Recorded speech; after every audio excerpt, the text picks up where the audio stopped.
الحمد لله نحمده ونستعينه ونستغفره ونعوذ بالله من شرور أنفسنا ومن سيئات أعمالنا من يهده الله فلا مضل له ومن يضلل فلا هادي له وأشهد أن لا إله إلا الله وحده لا شريك له وأشهد أن محمدا عبده ورسوله صلى الله عليه وعلى آله وأصحابه ومن سار على سبيله إلى يوم الدين أما بعد. So as we continue discussing the book of Ahmad ibn Hanbal rahimahullah that is titled Usul Sunnah. So this book, it covered a topic regarding Aqidah, and we had started in the previous session regarding an introduction regarding this particular topic. So what the ulama, or what of some of those ba'ithin and one of the mashaykh have written regarding as an introduction in studying of Aqidah, that a person should have certain approach regarding studying of this particular science, regarding certain usul, certain qawahid, certain principles that are in place, and guidelines that one should follow to ensure that one study the science correctly and also come to the proper conclusions. So in discussing the book that we have chosen to discuss is the book that is referred to as Usul Sunnah by Imam Ahmad ibn Hanbal rahimahullah, which is one of the books that are written in the topic of Aqidah, and it's a somewhat a beginner's book regarding outlining some of the points of Aqidah. But before we enter into discussing that particular book, that we kind of somewhat will continue to discuss some of the points regarding concerning matters relating to madkhal as a form of introduction regarding the science of Aqidah. So what we'll add from what we had added, what we had mentioned last week is regarding of those things that one should be mindful of in studying of Aqidah and teaching of Aqidah, is that as the ulama have clarified regarding that there are certain usus, there are certain usul wal usus that one has to be mindful of in studying of Aqidah, what is referred to as in the author, as mentioned by the author of the book, that is called As-Salafiyah, and it is written by one of the mashaykh from Saudi. So in this book, As-Salafiyah, what he wrote, that he mentioned usus, manhaj, dawah to Salafiyah. So you outline concerning some of those certain fundamental principles that outline the dawah of Salafiyah. So he mentioned that يتميز أصحاب المنهج السلفي, that of those things that distinguish those who follow the path of the Salaf al-Salih, what are those things that distinguish them from others? So he mentioned ينطلقون من قواعد الراسخة, that these people, that dawah to Salafiyah, it has certain points that are somewhat firmly in place, and the person that he function from these principles in place. So regarding concerning of these usus that he mentioned, these fundamental principles, he mentioned over 11 such points that one should be mindful of. So I'll mention them by, as he's mentioned, he mentioned first of those points, أخذ بظواهر النصوص. So the first of those points regarding Aqidah, that a person studying Aqidah or teaching Aqidah, that one has to understand regarding in matters of Aqidah, that one he mentioned, أخذ بظواهر النصوص. Take the text as it is, the literal text. So one generally takes the text literally as the mentioned in the source of the Quran, the Sunnah. So one try to alter the meaning as understood linguistically in the text that is mentioned in the Quran, or those texts that are mentioned in the Quran and the Sunnah. So and not to misinterpret those texts. Do not try to give those texts a meaning other than what is intended linguistically. So the second, as they mentioned, وَكَلَّمَ اللَّهُ مُوسَى تَكْلِيمًا. So you find of those who try to reinterpret that text and give it a meaning outside of what is the apparent meaning. So taking things for what is apparent in the Quran and the Sunnah. The next of those points that he mentioned, dar ta'arud bayna an-nusus. Regarding concern a person, also regarding that is the person having a way of so having a way concern a person of to reject regarding that there's a contradiction in the text. So this idea that one should remove any idea that there's any contradictions that are found in the text. So for the Muslim to understand that there's no ta'arud, that there's no contradiction along from the within the text, but that contradiction may come from ourselves. So of those second points, dar ta'arud bayna an-nusus. So one to kind of somewhat to remove and to reject that there's any conflict or contradiction that is found in the text of the Quran and the Sunnah. So the Quran and the Sunnah do not conflict. The thing that conflict is our understanding and that we're unable to harmonize the text. Then it mentioned that of those things that he mentioned as a third point, as Allah mentioned, وَلَوْ كَانَ مِنْ عِنْدِ غَيْرِ اللَّهِ لَوَجَدُوا فِيهِ اخْتِلَافًا كَثِيرًا. So Allah subhanahu wa ta'ala mentioned in Surah An-Nisa, verse 70 or 82, mentioned, وَلَوْ كَانَ مِنْ عِنْدِ غَيْرِ اللَّهِ. If this was from other than, if this came from other than Allah subhanahu wa ta'ala, that you will find in it much differences. You will find much differences by way of contradiction. So the Muslim to understand regarding studying of Aqidah and the texts that we have from Quran, the Sunnah, they do not contradict each other, but rather is the person unable to harmonize the text that is in front of him. The third of those points that is mentioned, al-amal bil-muhkam wal-iman bil-mutashabih wa-rad al-mutashabih an-nusus ila muhkamiha. That muhkamiha, that he mentioned that of those things, al-amal bil-muhkam, that a person that he acts and he function from those texts that are clear. So the person, he takes and accept and act upon the texts that are clear for the Quran, the Sunnah. And as for those texts that are considered to be mutashabih, those texts that are somewhat they're unclear, then he mentioned that the person have iman in it. So those texts that are unclear, the person believing that it comes from Allah subhanahu wa ta'ala. And then he mentioned, so as to harmonize between that text, he mentioned yurad al-mutashabih an-nusus ila muhkami, that the person then he tries to harmonize by referring back those texts that are unclear to those that are clear. So that's the way of the person that harmonizing between the text by the text that is unclear, then the person refer them back to those texts that are more clear. The fourth of those principles that he mentioned that As-Sunnah follows regarding Masal Aqidah, fourth, tafsir al-Quran bil-Quran was-Sunnah, that regarding concern the Quran, is explained by the Quran, and also the Quran is explained by the Sunnah. So the Quran is explained by way of itself, and also the Quran is explained by the Sunnah. Then also thumma warad and Sahaba. Then third in line, so whether the Quran explain the Quran, or the Sunnah explaining the Quran, or the Sunnah explaining itself. Then also next in line regarding sources of reference, that we go back to understand things that are unclear, we go back to the Sahaba. So if it cannot be clarified in the Quran, in another place, or by way of the Sunnah, then the person go back to the Sahaba to give more clarity on the matter. And then concerning and then those who came after the Sahaba. So we go back to the Sahaba first, and then to the Tabi'un, those who came after the Sahaba. So concerning that matter regarding clarity, one go back to the Quran and to the Sunnah. At times they clarify each other. And also if there's further clarity that is required, then the person go back to the Sahaba or to the Tabi'un. Then fifth of those guidelines that is mentioned, تركهم التفسير بمجرد الرأي, that Ahl-Sunnah in approaching matters of Aqidah, that they leave away, going explaining things by way of just the person's own viewpoint. So as a person's viewpoint, not based upon any form of source or basis, then those things are left. So the person having their own opinion, then personal opinion, especially of those who came later, then is something which is avoided. So regarding people's personal opinion, then those things to be put aside.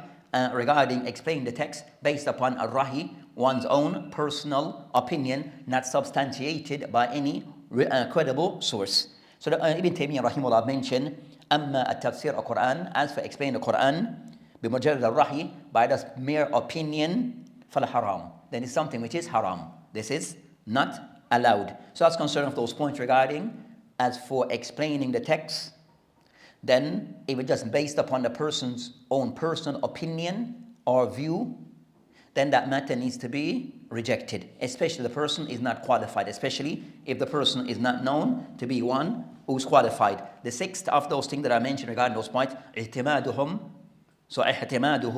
في مصدر التلقي على كتاب والسنة الصحيحة. So of those things with Ahl-Sunnah that distinguishes them regarding matters regarding Aqidah, that they rely as a source regarding matters of Aqidah, that they rely upon the Quran and the authentic hadith of the Prophet ﷺ, or authentic sunnah of the Prophet ﷺ, متقدين بأنه لا يتحقق الرضاه الله وفوز بجنته ونجاة من عذابه إلا بإيمان بهما والعمل بما جاء به. So Ahl Sunnah in the approach regarding matters of Aqidah that they use as a primary source the Quran and the Sunnah. So their primary source regarding Quran and the Sunnah. So whichever of those two, the Quran or authentic Sunnah, that the matter is discussed within is acceptable. So they mention Ahl Sunnah so as a source, that the Quran and the Sunnah is a primary source. Then it mentioned that with a person believe that for a person to gain Allah subhanahu wa ta'ala's pleasure, then a person, and also to be successful, and for a person to protect himself from the nar, then a person have the iman that both the Quran and the Sunnah as primary source, as a source of revelation from Allah subhanahu wa ta'ala. And also want to act according to both, want to act in accordance to both. Then the seventh of those things that I mentioned, Adam al-Khawd fi ilm al-kalam wal-falsafa. So regarding concerning the next of those points is that Ahl Sunnah, regarding approaching Aqidah, matters of Aqidah, that Adam al-Khawd fi ilm al-kalam, that they do not per se indulge into regarding ilm al-kalam and falsafa.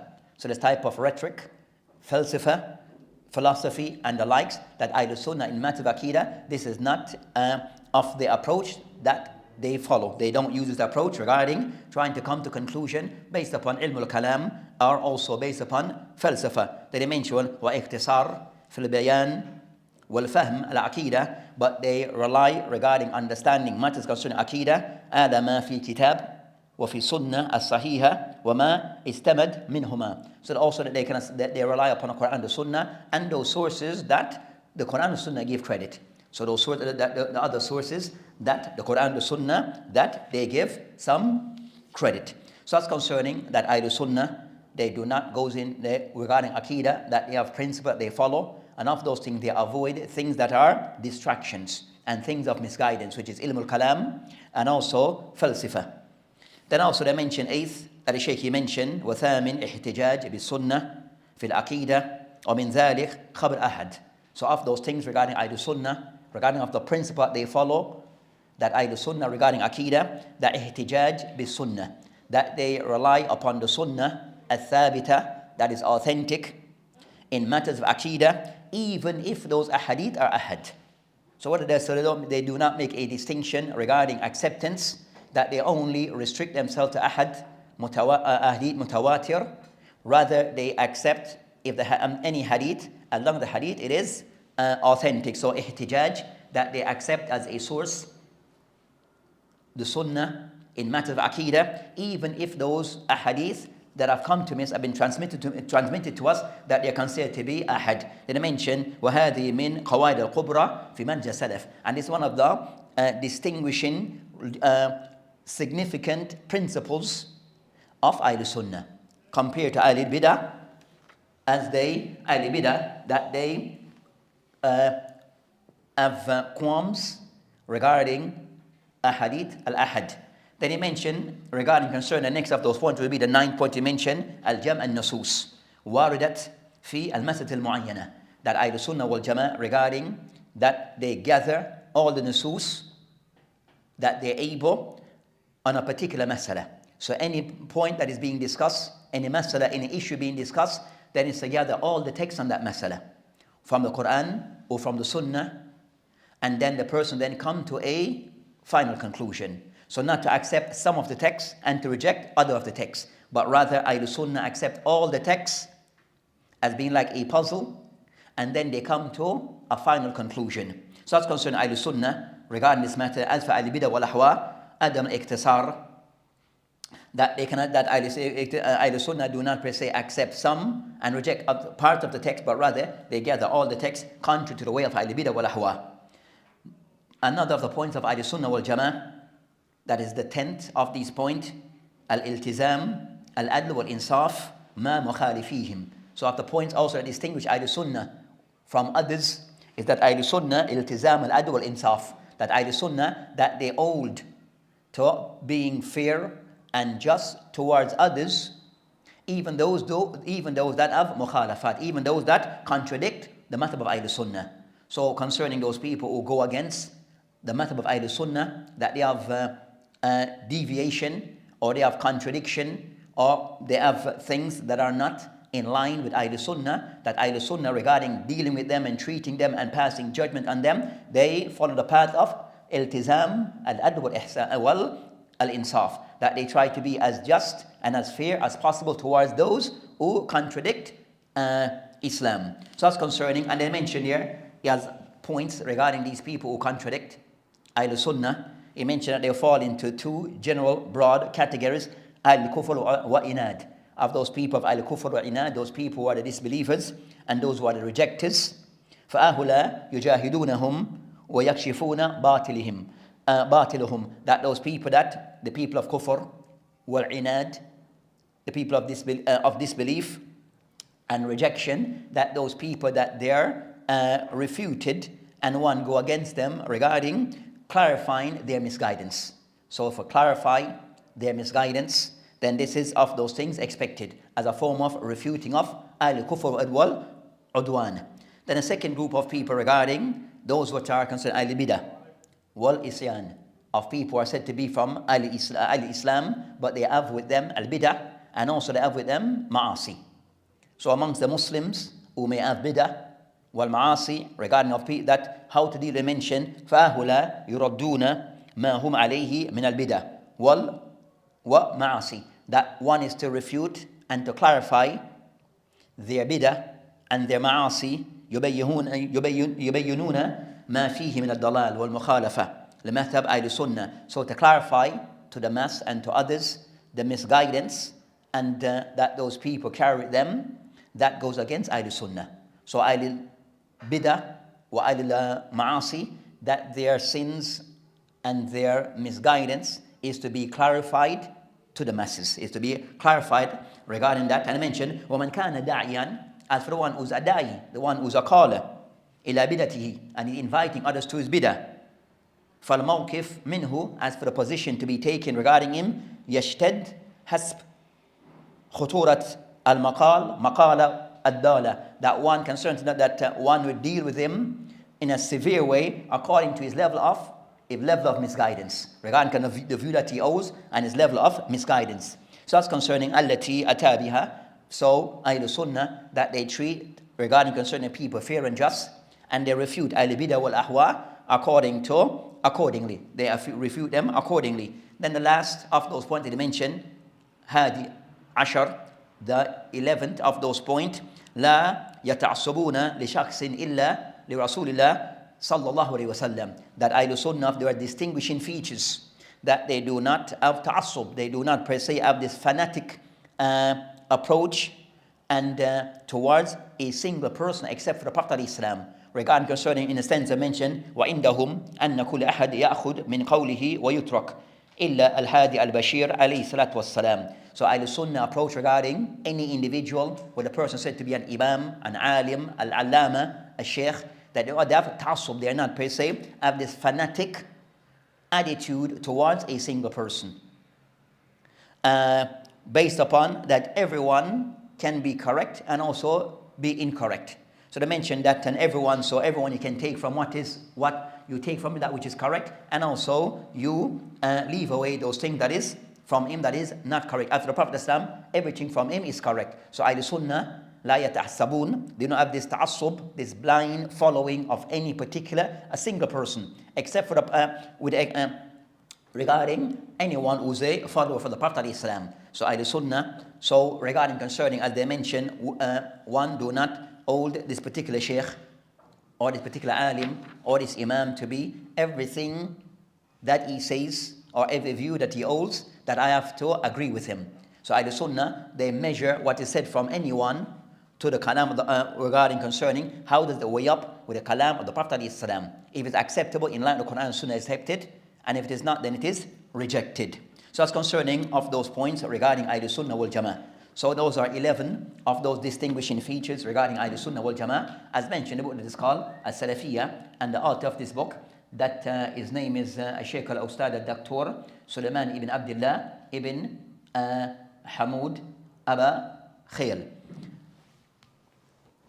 So as for the next point regarding this discussion, that regarding concerning matters regarding books in Aqidah, that there are many. So we have books in Aqidah, that there are many. So we have discussed regarding concerning of books in Aqidah, that we have books that are of the ulama regarding approaching their writings in books in Aqidah. So we can say musannifat fil Aqidah. So books that have been written in Aqidah, that you find that the history of this have been somewhat, some of the Mashaykh have tried to capture regarding the history of the books written in Aqidah. So you have the likes of this book that is called Tariq Tadween fi Usul al-Din. So this one of the Mashaykh, one of the professors in the University of Medina, that have written concerning that this is Sheikh At-Tariq Qahtani, that he have written regarding concerning, as I mentioned, Tariq Tadween fi Usul al-Din. So he mentioned regarding the history regarding books written in Aqidah, and kind of somewhat go through a timeline regarding from the earliest book up until Quran Al-Rabi al-Ashar, up until recent.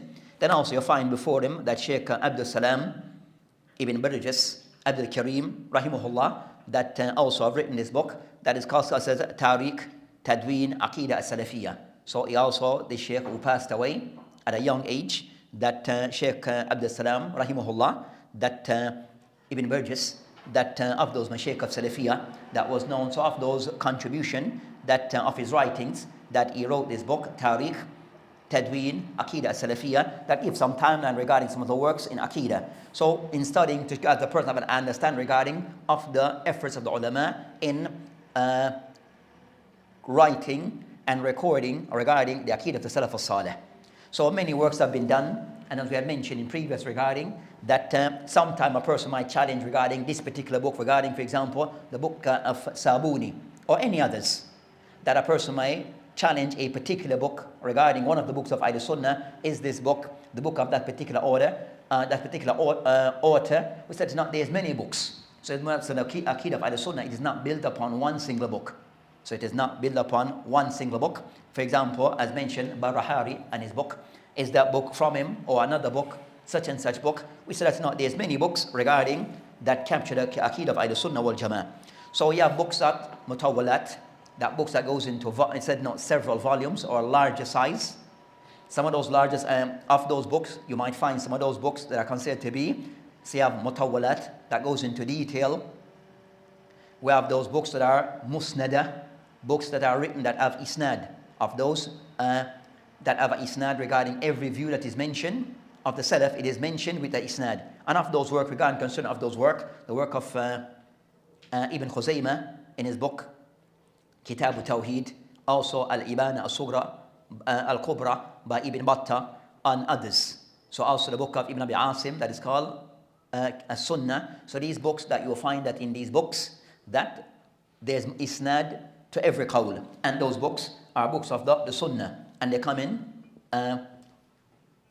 large size, or come in volumes. Then also you find books that are said, muqtasarat. So you have those books that are muqtasar. So you find that the books of Ahmad ibn Hanbal is of those books that is classed as a muqtasar. Someone give us a summary, a brief summary of some of the views of Ahl-Sunnah and matters of Aqidah. Then also you have books that are rudud. So again, we'll find books that are rudud, where they refute. So Ahmad ibn Hanbal, a book that he refuted concerning Jahmiyyah and the likes. So you'll find that books that are there to us mainly as a refutation of those views that are contrary to Ahl-Sunnah. So books of that type are there. And also you have books that are mentioned, Kitab fi Bab al-Mu'ayyan, or Mas'alat al-Mu'ayyana. So you have also books in Aqidah that discuss a specific masala, discuss one particular point on Aqidah. So you find, for example, books of that type, for example, Kitab al-Tawheed by Sheikh Muhammad al-Wahhab, that discuss concerning a specific point regarding matters relating to al-Tawheed. And other books regarding Kitab al-Asma wa Sifat by Bayhaqi and others. Even though some points, so said Bayhaqi, but also some points of correction regarding of some of ta'wilat that Bayhaqi may put in his book Al-Asma wa Sifat. So overall, you find that those books are books of Aqidah that somewhat speaks on a particular topic. Then also you have books that goes into Al-Firaq, regarding different groups amongst the Muslim. So they explain regarding different sects amongst the Muslim concerning Khawarij and others. So you have books that will cover concerning Al-Murji'ah and the like. So you have books that also will give us some detail on those things. So books of maqalat. So those are different writings in matters of Aqidah. So regarding concerning, so that's concerning, so we have many works in Aqidah. So of those of the Mashaykh of contemporary time, and you find a few have done this effort regarding that they compile a book that kind of somewhat gather a series of Aqidah books into one book. So this book, it is called Al-Jami' fi al-Aqaid wal-Rasail As-Sunnah wal-Athar. So this book, it have over 70 Rasail, small theses on Aqidah. So this particular book, so it is called Al-Jami' fi al-Aqaid wal-Rasail As-Sunnah wal-Athar. So it consists of over 60 different Rasail, small books written on Aqidah. And of those that he have captured, and you have others who have done something similar. So of those that he has captured regarding concerning, of those Aqidah that are mentioned, he mentioned Risala Amir Mu'mineen Omar al-Khattab fi Ithbat al-Qadr. Also he has Risala Sa'id ibn Jubair. Sa'id ibn Jubair, he died the year 95 al-Hijri. Then also Aqidah Omar ibn Abdul Aziz, who died 110. Then also you have other books that he have mentioned regarding, so he have mentioned various books. Aqidah I'tiqad Abdullah ibn Mubarak, who died 181. Also I'tiqad Malik ibn Anas, who died 179. So you have these different books that he mentioned. I'tiqad Muhammad Idris al-Shafi 204. So you have many books, Aqidah or I'tiqad Sufyan ibn Uyayna. So you have somewhat listed concerning over 60 different Rasail related to Aqidah, where so this book gives a person an insight regarding that. You find that many things are somewhat you find overlap regarding concerning the As-Sunnah wal Jama'ah, that the Aqidah it is one, So many of the points, so it covers concerning points that are very similar regarding what I mentioned in these small Rasail. So as for, so those are concerning books, or this particular book give us an idea or insight regarding the various efforts regarding As-Sunnah in gathering or regarding concerning books in Aqidah. And it shows regarding the efforts of the ulama of past. So the ulama of the Salaf, of the ulama of the past regarding writing on matters concerning Aqidah. So of those Risala that are mentioned in this book is the book of Ahmad ibn Hanbal rahimahullah, that is referred to as Usul Sunnah wal I'tiqad al-Salaf.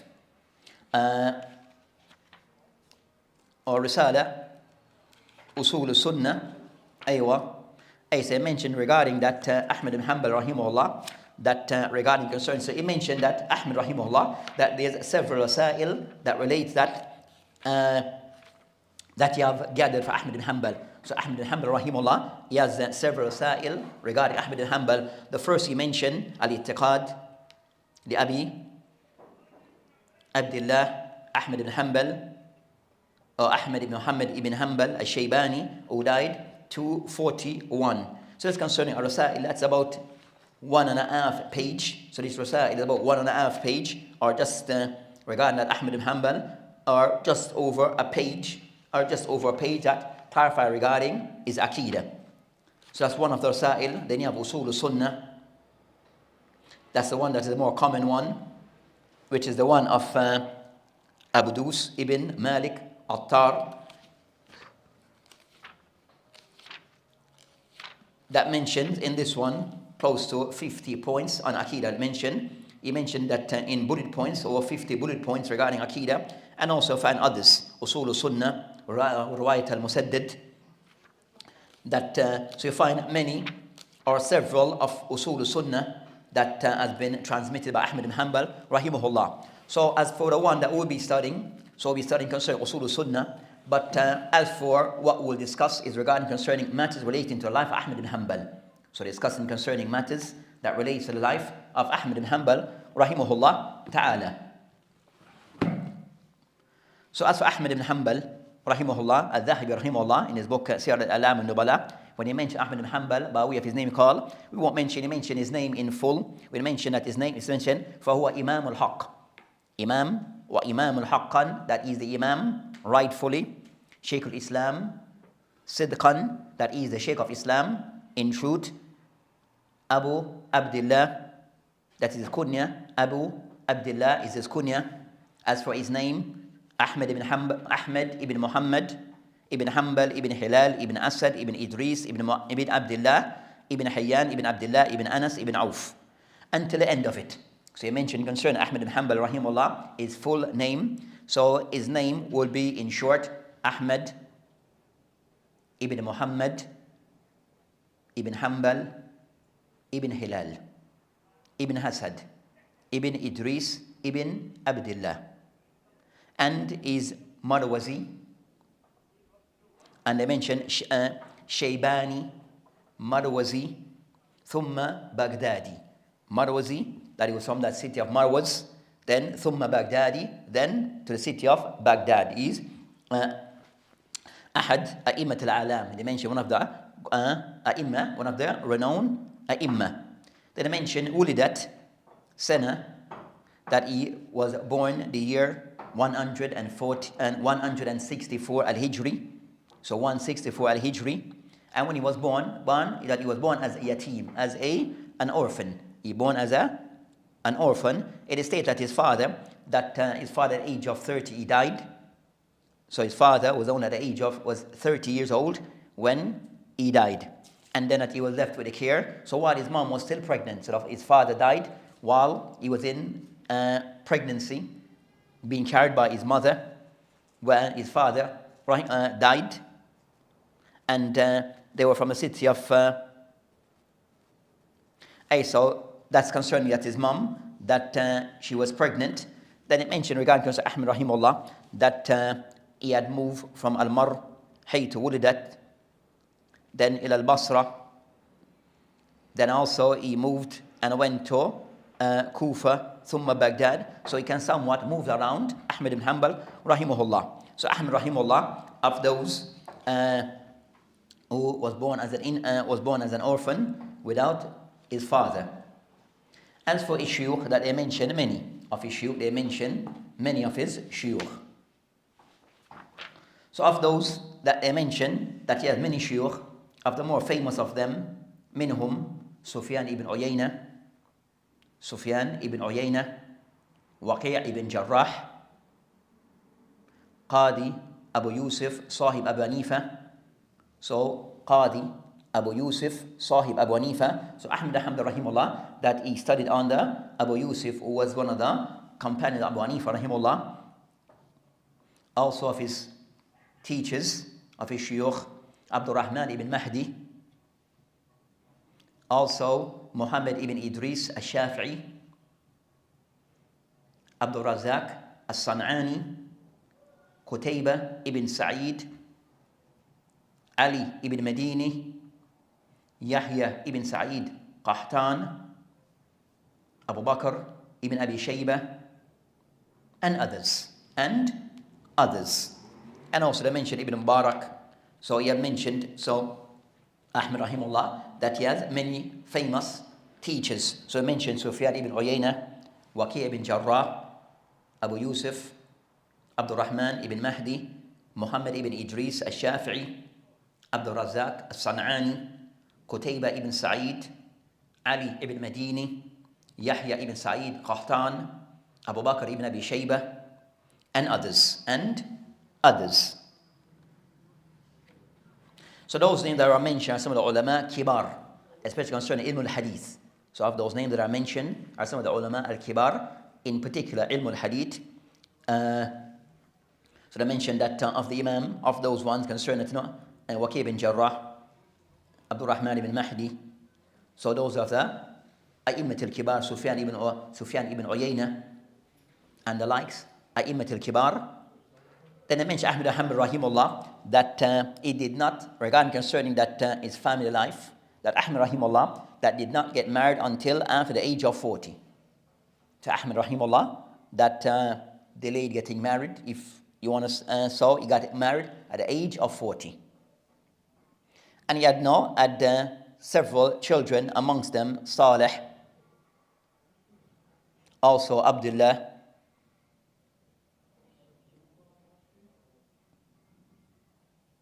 Zainab, Hassan, Hussein.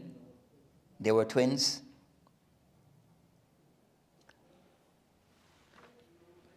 Also, and others. So you have other children. So that's concerning Imam Ahmad rahimahullah. So of his children as Saleh wa Abdullah, of the more renowned of his children.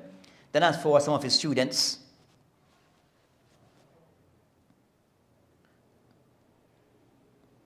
so I said of the more renowned and more famous of his students, we have the likes of Imam Bukhari rahimahullah, also Imam Muslim, Ashab As-Sunnah. There will be Imam Abu Dawood, As-Sijistani, At-Tirmidhi, Nasa'i, Ibn Majah. Amongst them also Muhammad ibn Yahya al-Dhuhali. So Muhammad ibn Yahya al-Dhuhali, Abu Zur'a, Abu Hatim al-Razi. And also amongst his students is his son Saleh and Abdullah. So amongst his students is children, amongst them Saleh and Abdullah.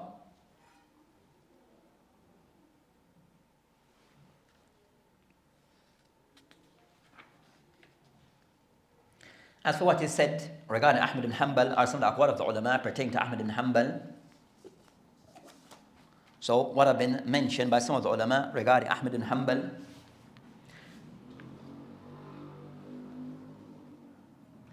Is mentioned by Abdul Razak al-San'ani, قال, who was one of the students, one of the teachers of Ahmad ibn Hanbal, one of the shuyukh of Imam Ahmad rahimahullah. So Abdul Razak al-San'ani, he mentioned, ما رأيت أحدا أفقه ولا أرعى من أحمد بن حنبل وما رأيت مثله. That he mentioned that I have not seen anyone who is more of a greater understanding and piety than that of Ahmad ibn Hanbal rahimahullah. وما رأيت, and I haven't seen anyone that can be likened to him.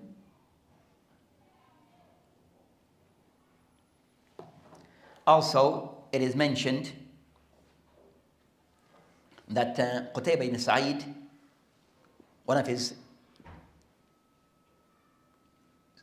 teachers, he mentioned regarding Ahmad rahimahullah, and Qutaybah ibn Sa'id, of those that Ahmad Hanbal narrates a lot upon him from him in his book Al-Musnad.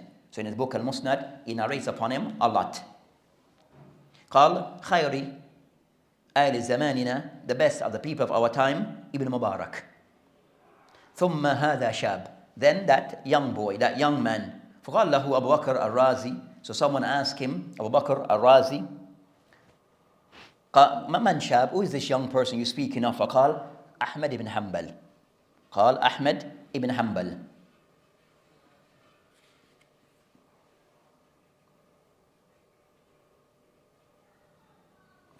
Also he mentioned إذا رأيت رجل يحب أحمد بن حنبل. So Sa'id, Qutaybah ibn Sa'id, he mentioned also إذا رأيت رجل, if you see a man يحب أحمد بن حنبل, who likes Ahmad ibn Hanbal, فأعلم, know أنه صاحب السنة, know that person is a person of the sunnah.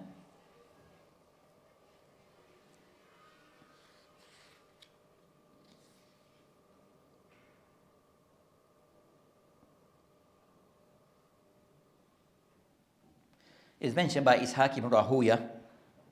Ishaq ibn Rahuya, Ahmad ibn Hanbal, قال أحمد ibn Hanbal, حجة الله, حجة بين الله. That Ahmad rahimahullah is a hujjah of Allah subhanahu wa ta'ala, بين عباده في الأرض. That is the proof of Allah subhanahu wa ta'ala between his servants on the earth. So that's concerning of those aqwal that can be mentioned regarding Ahmad rahimahullah.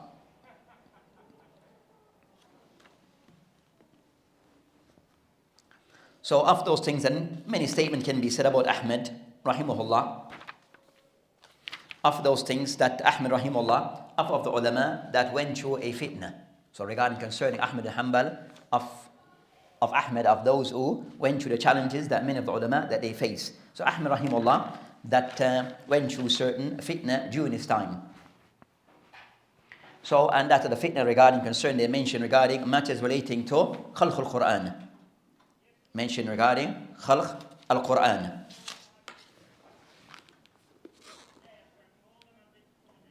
So you have this book, Tasheel As-Sabila,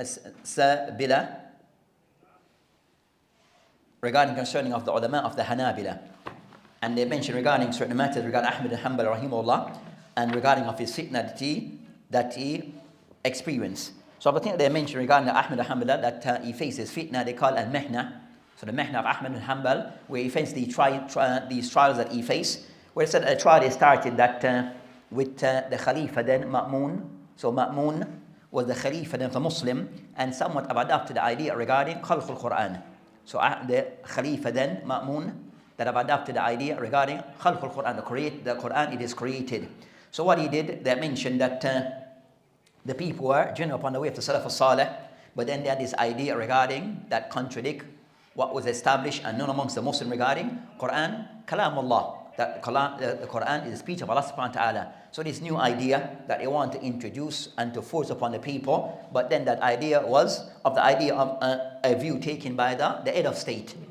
So they mentioned that in his time that he kind of somewhat appoint a person regarding concerning that to go around to test the people regarding this matter.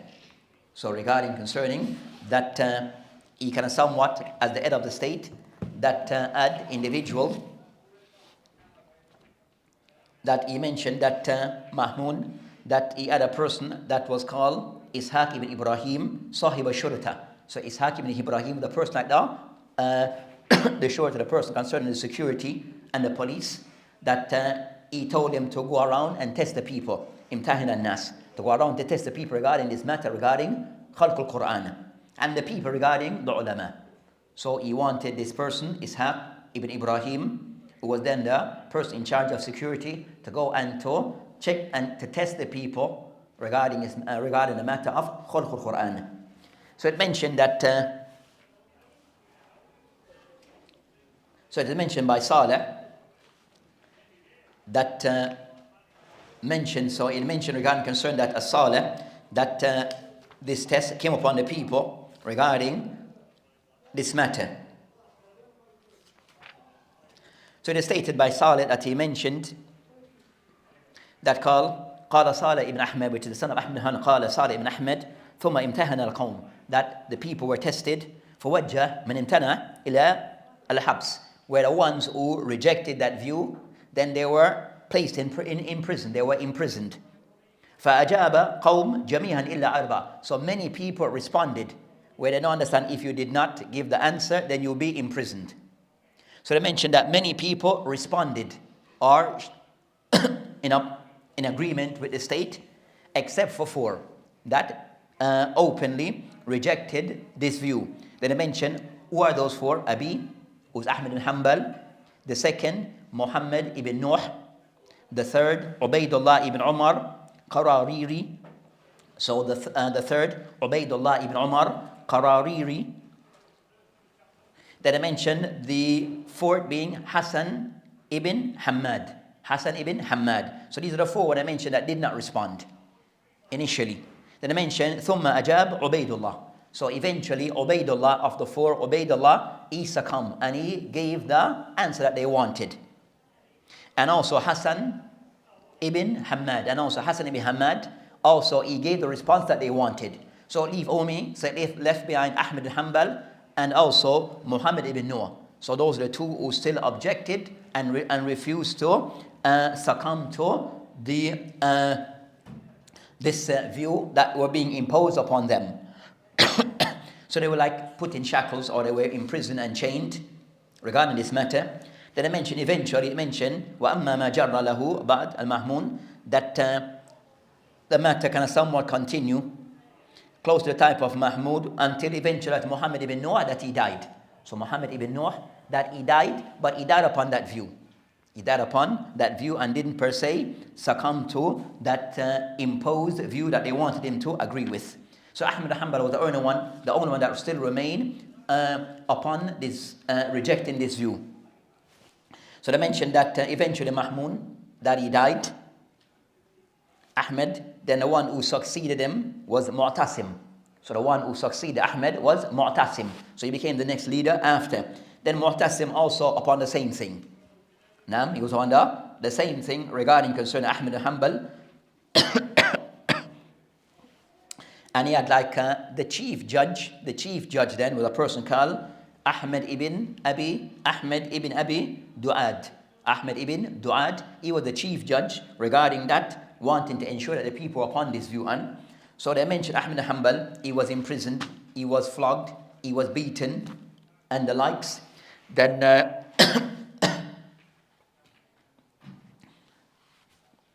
that point, they mentioned that Ahmed ibn Hanbal, that he went through this fitna regarding what he went through, till it is stated, Abu Zurha, that is mentioned regarding that he mentioned concerning Ahmed, that he was patient with them and going through what he went through. قال أبو زرعة ما زلت أسمع, that I continue to hear أسمع الناس يذكرون أحمد بن حنبل بخير ويقدمونه على يحيى بن معين وأبو خيثمة. That he said, the people continue, I still continue to hear the people that they will mention about Ahmad bin Hanbal rahimahullah, saying about him about goodness, speak well of him, and that also they will put him before the likes of Yahya ibn Ma'in and also Abu Khaythama, غير أنه لم يكن له ذكر كما صارت له بعد أن امتهن. That Ahmad bin Hanbal rahimahullah was not as well known as before until after the fitna.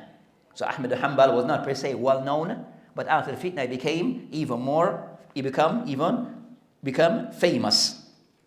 فأنه لما امتهن لتفى ذكره في الآفاق. That when the fitna came, his name, he become well known everywhere. He became well known everywhere. So it shows regarding Ahmad bin Hanbal rahimahullah that he was patient regarding this fitna, and the people that they were supportive of Ahmad bin Hanbal rahimahullah, and also that with this he gained a lot of support from the people all over. So it showed that the Muslim in general, they are still upon their correct aqidah concerning regarding this matter of Kalamullah. Then eventually they mentioned that Mu'tasim, that he died, and the one who succeeded Mu'tasim, another Khalifa called Wathiq.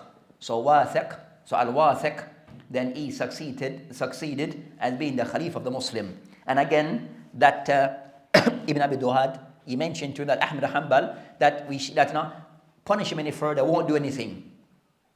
So leave him. He's not changing. So what he did, he told Ahmad bin Hanbal, we can release you, but you have to live in secrecy. You have to kind of somewhat, live in isolation away from the people. So his thing was, you can go, but you'll be in isolation. So that's what this method that they saw Ahmad bin Hanbal at a certain point was moving from one place to another because he was in isolation and he had to keep his affairs a secret. So Ahmad rahimahullah, he remained as such until Al-Wathiq died. So living in secret, hiding in isolation until Wathiq, he passed away. Then after Wathiq, then the one who succeeded him was concerning that his name is Mutawakkil Billah, or Mutawakkil Allah. So the one who succeeded him was Mutawakkil Allah. That was his name. He was the wali that came, or the leader after Wathiq. Mutawakkil Allah. He succeeded. Then with him, he kind of somewhat reverse what was happening before, and he owed to the Sunnah. So Al-Mutawakkil, that he stand up for the Sunnah, and he kind of erased concerning this idea regarding this bid'ah. So he stood against it, and with it, he supported Ahmad rahimahullah regarding his position and his stance. So that's concerning that matter regarding Ahmad bin Hanbal rahimahullah. Then they mentioned Ahmad rahimahullah that as for his works, he has a book of Musnad, which have over 30,000 hadiths. So he has a book called Musnad. He has a book called Fadal al-Sahaba. He has a book Rad al-Jahmiyyah. He has a book Al-Zuhud. They mention a book in Tafsir. So Ahmad, and also this Risala. So he have many books, Ahmad rahimahullah, that he have many books that he has written. So as for his death, regarding Ahmad rahimahullah,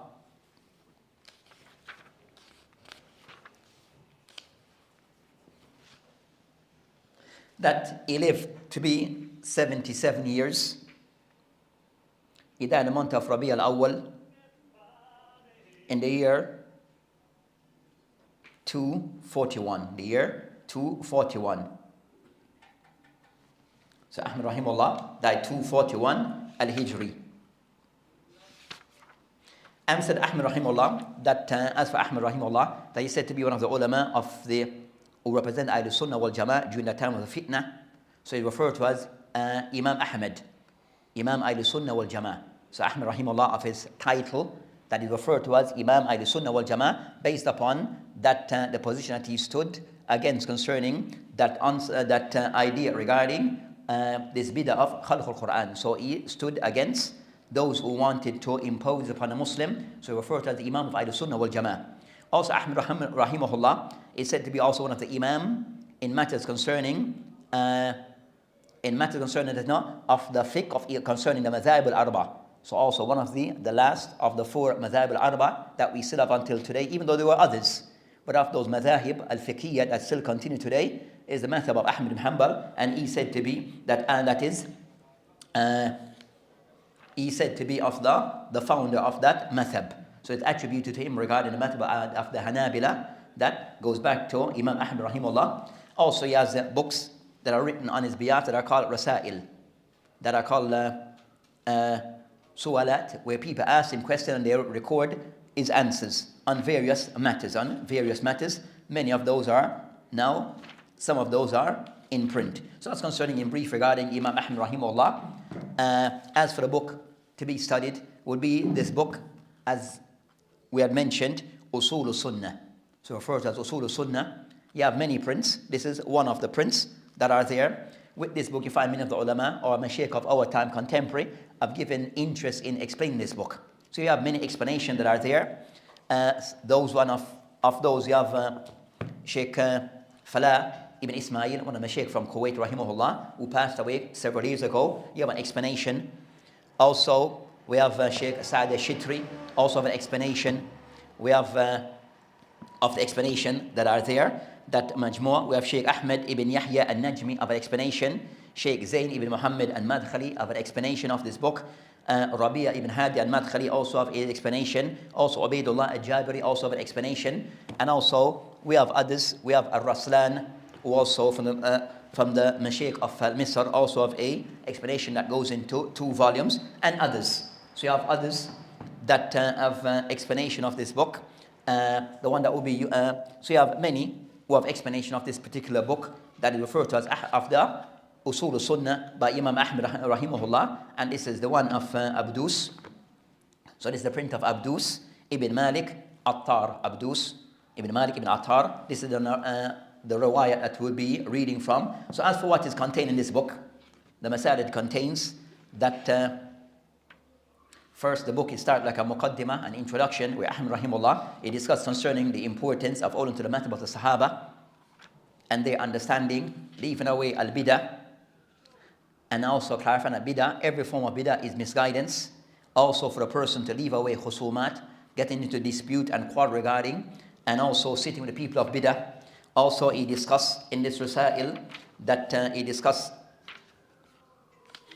the clarification regarding the mawqif concerning what is the sunnah and the relationship between the sunnah and the Quran and the likes, and holding to the sunnah. Then he started to discuss, when he discussed the next point, when he discussed concerning وَمِنَ السُنَّةِ اللَّازِمَةِ الَّتِي مَنْ تَرَكَ مِنْهَا خَصْلَةً لَمْ يُقْبَلْهَا وَيُؤْمِنْ بِهَا لَمْ يَكُنْ مِنْ أَهْلِهَا. So he clarified concerning what will come, is clarifying concerning who are the people of the sunnah.